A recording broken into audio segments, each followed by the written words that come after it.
What's up, everybody? It is officially May and it is Taurus season all day.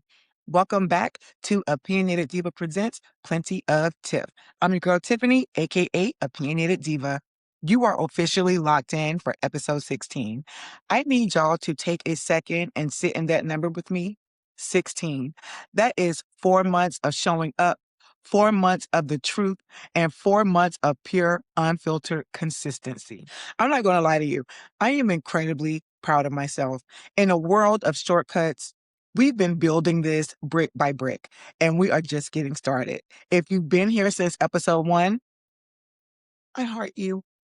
If you're just joining the circle today, you picked a wild one to hop on, okay? Let's get into it. As always, let's start with the diva drop. Unless you've been under a rock this past week, the internet and our timeline has been buzzing with the news that the hot girl herself and the PBS logo lookalike kid have officially called it quits. And while everyone wants to dig into the he said, she said of it all, that's not actually what's bothering me. Meg Thee Stallion has been public about her life, which I get it. It opens you up to scrutiny. That's the game. And as someone who covers pop culture, I appreciate the openness, but I do hate as a woman to see the hurt because unlike many celebrities I've witnessed go through nasty breakups, I can read through Meg's words and her eyes really kind of say it all, even in her fun, lovey-dovey videos with Klay Thompson. She believes in love. She believes people are innately good humans. And as much as I want to snap my fingers to get her out of that perpetual Care Bear boyfriend episode loop, she is a hopeless romantic. And my jaded ass cannot be mad. But what really grinds my gears about this situation and what I cannot and will not get over is the gallery of unwanted opinions that are coming from these men on the sidelines. We've got sports analysts, rappers turned podcasters, and no good average ass Joe Schmoes, not even from Main Street, but from the literal gutter, who wouldn't know a healthy monogamous relationship if it smacked them in the face, that are now all of a sudden relationship experts. It's annoying at best and deeply disturbing and telling at worst. Let's call it what it is. There is a very specific, small, phallic energy radiating from the men posting about this. It's fascinating to me how this man, Klay Thompson, who has a history of these same type of cheating allegations, is being shielded while Meg and women like Meg are being dissected. I'm seeing men chime in from a perspective of defending the player lifestyle while simultaneously trying to humble a woman who is at the top of her game. Like I said in one of my group chats earlier this week, it's giving bitch tendencies on the highest level. You were literally speaking about a woman like you are one. But aside from that, why is it that when a woman speaks her truth about being mistreated or cheated on, she's doing too much? But when the man provides zero accountability, they're just being a man. I see the comments. I see the she can't keep a man narrative. It is a tired, recycled script used to silence women. And I'm honestly bored with it. If you're a man and your first instinct is to hop on a mic and explain why a woman deserved to be lied to because of her dating history, you might want to check yourself. It's not giving alpha as much as you think. It is giving pussy punk behavior. Sorry, I really tried to think of another phrase, but this is the first thing that came to my mind and I'm not taking it out. And let's talk about the comparisons for a second. People are trying to bring Taylor Swift into this conversation to make a point about dating histories. And I don't even rock with Taylor like that, but I am not bringing the life of a showgirl into Jocelyn's cabaret. Yes, it is absolutely true that people celebrated Taylor's dating history as songwriting fuel for her album. But when Meg is on her emotional roller coaster, it's a character flaw. It is a reason to treat her like garbage. Here's the fact. It highlights the ugly truth. There is a segment of Black men who seem to take joy in watching Black women be treated as disposable. You don't see this level of coordinated vocal discourse directed at anybody else. It's specific, it's loud, and it's fucking nasty, especially that vile ass meme that has been circulating of Meg and the men she's dated. If you are the person dating the person that created that meme trash, that is not even a red flag. It is a scarlet letter. To the men and women, because I've seen what some of you women have been saying too, are more offended by a woman's Instagram love story than you are by a man's lack of integrity. You are part of the problem. And I want to take an aside really quick to speak on what protecting Black women really means, to me anyway, because I just saw WNBA player Lexi Brown release a video statement And after watching it, I was kind of like, I don't know how I feel about that. If you aren't familiar with Lexi Brown, she is being accused by internet trolls who are probably saving money for their prom of being the other woman in the Meg Klay breakup fiasco.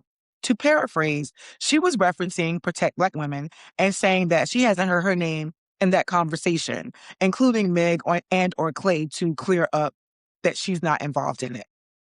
Miss Brown, and with all due respect, I think you've been misguided on what that phrase actually means. Protecting Black women isn't a customer service desk when you file a ticket to have community fix your reputation. Protecting Black women is about a collective refusal to let our sisters, including you, be silenced, abused, or discarded by a system and a culture that often values us last. It's about standing up against men who lie and the structures that protect them. What you are asking for is a publicist or a PR team. Protect Black women is not about clearing anything. Expecting another woman and Klay, girl, please, to pause what they're doing to manage your DMs or your media requests for a comment, that ain't it. We have to stop confusing protection with convenience. You've said your piece, and honestly, you shouldn't have had to say anything. Does anybody not take the Beyonce high road anymore? And by high road, I mean stay gracious because the best revenge is your paper. But seriously, this is absolutely no shade to you, Lexi, and I hope you find peace and get through this gossip, childish trash unscathed. But I know when it comes to my name, no one is going to protect it like me, and it would be naive for me to think otherwise. So, sincerely, I am saying that woman to woman. In closing, by Meg's own admission, we are talking about a woman who supported her partner through horrible mood swings during the NBA season and playing house with his family. While she put in her emotional labor during this relationship, the commentary on its demise only focuses on her reputation. We have to stop acting like women's worth is tied to their ability to keep someone who doesn't want to be kept. And also, why you should never believe anyone's life or lie that they put on social media. The purpose of it all is to put us in our life and our relationships and our very being in the best light. But the best light is not always the most accurate one, right? So you can enjoy, but don't be envious. Because one, for why? Your reality awaits the moment your lock screen is activated. And two, if you envision a life like these celebrities and influencers, your dreams of that same type of life or relationship are going to be dashed right along with theirs when it doesn't work out. And in closing, to the men in the back with the loud mics and the small you know what energy, find a new hobby. We're done with the double standards here. You, now that that is out the way. But before we move on, this has no place in any segment this week, but I'm just going to drop it right here. Beyonce girl, you tried it. You got us in a total tizzy over here over these Act 3 rumors, and you aren't saying a word to anybody. We see you scrubbing all that Cowboy Carter merch off the site, and you got the hive out here trying to find a mathematical way out of nowhere to figure out a drop date for Act 3. Look, I know something is coming. May the fourth be with you, girl. Maybe New Sacred. I don't know. But you need to give us a heads up. And by us, I mean me, way in advance. If I need to start selling some feet pics to get these tickets because my bank account is not ready for another tour announcement unannounced. Give us a bat signal, girl. I need time. Okay. Now, you already know it is time for my favorite part of the show, shine, shade, or side eye. And this week we are basking in the light because I am giving a high fashion shine to Lady Gaga and Doechii for their Runway music video. First of all, visuals, energy, yes, and tens across the board. Watching these two come together was a collaboration I didn't know I needed. Doechii is bringing that raw, versatile energy, and Gaga, well, she's just Gaga. She is a blueprint for the theatrics of it all. The dancers, the choreography, the days I wish my mom put me in dance at age 3, but I digress. Let's talk about where this song is really going to live. I cannot wait. And I mean, I cannot wait to see how the girls are going to tear this track down at the balls this spring and summer. This song was made for the floor. I can already hear the commentators, I can see the categories, and I know all of the supporting house families are already practicing their lines to this beat. Runway is going to be the soundtrack for the ballroom scene all 2026 and beyond. It has that kind of it factor, right? That just demands a walk. If you haven't seen the video yet, get your life together. I believe this song is off the Devil Wears Prada 2 soundtrack. And to be fair and transparent, I've only seen the Devil Wears Prada once. I know, don't judge me. And look, I'll probably get around to watching Devil Wears Prada 2 one day. I don't know when.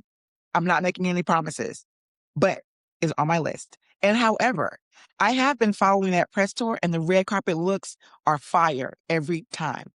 But even if I'm late to the movies, I am never late to what's trending. Gaga and Doechii gave us the ultimate look this week, and it is a total shine from me. Now, let's pivot from the runway to the drive-through because I am giving a massive, confused side eye to the former Chick-fil-A employee in Texas. I literally don't even eat at Chick-fil-A, and I've not said the word in my life more than I have in the past month because their employees will not keep them out of the news. But nonetheless, I need y'all to hear this story because instead of giving work smart, not hard, it is giving anything but smart. Keyshawn Jones is a 20-year-old employee who was recently arrested for allegedly embezzling nearly $80,000 from the Eat More Chicken franchise. Now, when you hear 80,000, you're like, oh, okay. They're like either hacking in the system, taking cash out the register, or taking the whole night deposit bag, right? No. This man was allegedly running a refund fraud scheme using mac and cheese. According to reports, Keyshawn would manually enter fake refunds for hundreds of orders of mac and cheese and nuggets, then pocket the money by sending those refunds straight to his debit or credit card. He did this 800 times. 800. Keyshawn, at this point, you aren't just an employee, honey. You are a full-time in-house Chick-fil-A accountant. The level of effort it takes to fake 800 orders of mac and cheese only to get caught is wild business. My first question, though, is to you, Keyshawn. Who goes to Chick-fil-A for the mac and cheese? Don't get me wrong, it's not the worst thing, but nobody is out here ordering $80,000 worth of mac and cheese. He had to know this is not going to work. If you're going to run a scam, at least pick the chicken sandwich and the waffle fries, the things people actually wait in that long line for. But mac and cheese, you really thought corporate wasn't going to notice a sudden massive spike in unsatisfied mac and cheese customers at Chick-fil-A? But my second question is to management. What took y'all so long? Again, according to reports, Keyshawn did this 800 times. So nobody noticed 800 refunds for mac and cheese on the books before it reached $80,000. Y'all let this young man become a mac and cheese-onaire before someone finally saw it on a spreadsheet. The moral of the story, ladies and gentlemen, if you're going to risk it all, don't do it over cheddar and noodles. It only leads to a mugshot, a court date, and a viral news story where your name is forever linked to side dishes. I want to give an honorable and well-deserved shine to Drewski, who is now a two-time awardee of this distinguished honor here at Plenty of Tiff.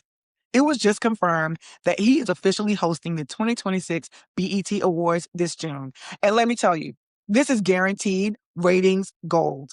Drewski has been the unofficial host of the internet for years now, so it's about time the big networks caught up. We've watched him go from viral skits to selling out arenas with the Could Have Been records, and now he's taking over the biggest night in Black entertainment. You know the sketches are going to be top tier. The audience interactions are going to be chaotic in the best way. And what I love about this is that it's another win for independent creators. Gives me hope. He built his own table, and now he's at the head of it, and everyone wants an invite to it. It is a full circle moment for someone who truly understands how to read the room, but has never had to be in that segment with me, and keeps us laughing at a time when smiles are hard to come by on this here internet. BET, you finally got it right. I will be locked in. Again, big shine to Drewski, and I cannot wait for the comedic madness. All right, it's time for the segment that keeps itself busy. Read the room. And this week, the award goes to the U.S. government, specifically Donald Trump or 4547. Now, he is also a multi-time awardee in this category, but he really outdid himself this time. Have you all seen this commemorative passport situation? They are actually putting his face on it. Thank God the image isn't in color, or else everyone's passport would be bright orange. I'm just glad I got mine renewed before this rollout can even happen. I can also only hope it is a by request only, because travel documents do not need to be a part of a fan club Trump so desperately wants. The U.S. passport will 1000% lose its place as one of the world's strongest passports with his face anywhere near it. It just goes to show that his ego is officially out of control, but it's always been. He wants his face and his name on absolutely everything. He's even been trying to push to change New York's Penn Station after him and leverage unfreezing funds that are rightfully the city's anyway. New Yorkers, we will never let that happen.